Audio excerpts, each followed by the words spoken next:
दुःखं प्रारम्भम् अस्ति मम जन्मन पूर्वं मम मृत्युः प्रतीक्षायामस्ति। कथं वदामि कथां स्वस्य जन्म मम कारागारे अस्ति। मातुः पितुः च मुखं न दृष्टं रोतवती मम माता देवकी वियोग प्राप्तः मम अपि अन्तः। मातुः उपहारः प्राप्तः मम माता पिता लचारो अस्तौ। इच्छत्याकरे कृत्वा आश्रु अस्ति नेत्रयो मम मातुः नेत्रयो। वस्तुतः भगवत अहम् अद्भुत अस्ति एतत् खेलः।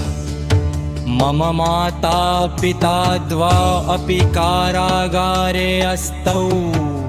कष्टानि दमप्तानि मम जन्मतः बाल्यं व्यतीतं संघर्षे। यस्या मातुः पोषणम् अनुच्छेद्य दूरमस्ति। कथने मम सर्वम् अस्ति राजापि रात्रि अपि। कष्टै भरितः अस्ति जीवनं मम अन्तः नास्ति। चूडवनम् अस्ति मम माता पिता वर्षाणि बहुनि। कथितौ धर्मेण चलितवानहं वृन्दावनं। मधुरस्य गाइड स्वस्य दमनं भञ्जितवान्। जीवनात्राणिनः राधां कोडिका। मम मामा मारितमपि हेतो द्वारका निर्मितवानहं। महाभारतयुद्धं कृतं धर्मस्य हेतो। किं त्वं न कृतं धर्मस्य तेयो।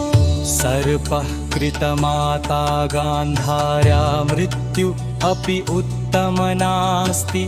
पादे तीरः मारितः परं मम जन्म उद्देश्य एव चलितः।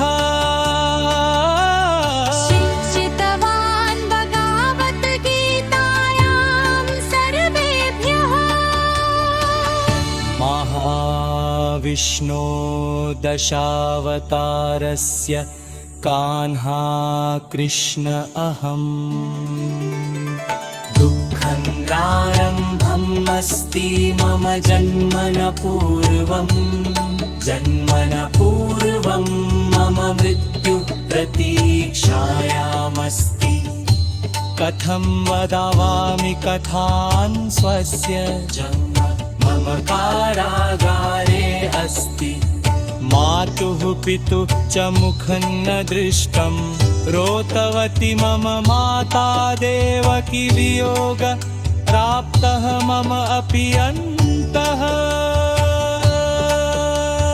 मातुः उपहारितः मम माता पिता लचारो अस्तु। शक्तिराकरे कृत्वा आश्रु अस्ति नेत्रयो मम मातु नेत्रयो। वस्तुतः भगवतः अहम् अद्भुत अस्ति एतत् खेलः। मम माता पिता द्वौ अपि कारागारे अस्तौ। कष्टानि प्राप्तानि मम जन्मतः बाल्यं व्यतीतं संघर्षे।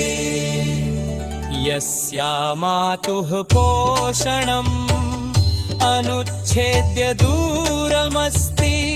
कथने मम सर्वम् अस्ति राजापि रात्रिरपि।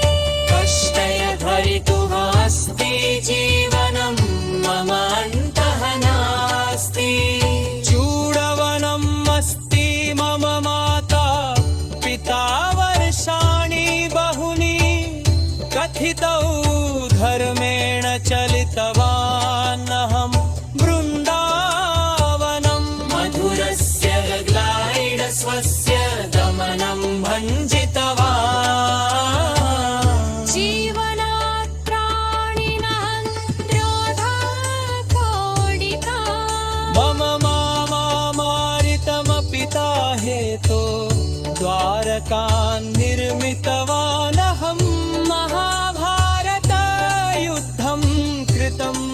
धर्मस्य हेतो किं किं न कृतं धर्मस्य हेतो सर्पः कृतमाता गान्धार्या मृत्यु अपि उत्तम नास्ति पादे तीरः मारितः परं मम जन्म उद्देश्य एव चलितः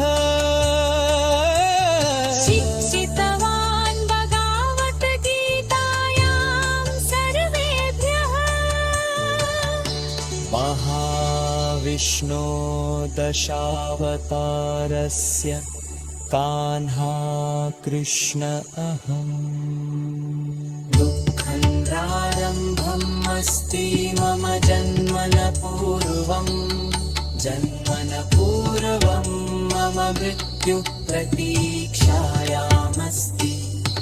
कथं वदामि कथां स्वस्य जन्म मम कारागारे अस्ति मातुः पितुः च मुखं न दृष्टं रोतवती ममाता देवकी वियोग प्राप्तः मम अपि अन्तः मातुपहारप्राप्तं मम माता पिता लचारो अस्तु निराकरे कृत्वा आश्रु अस्ति नेत्रयो मम मातुः नेत्रयो वस्तुतः भगवतः हम अद्भुत अस्ति एतत् खेलः मम माता पिता द्वौपि कारागारे अस्तौ कष्टानि प्राप्तानि मम जन्मतः बाल्यं व्यतीतं सङ्घर्षे यस्या मातुः पोषणम् अनुच्छेद्य दूरमस्ति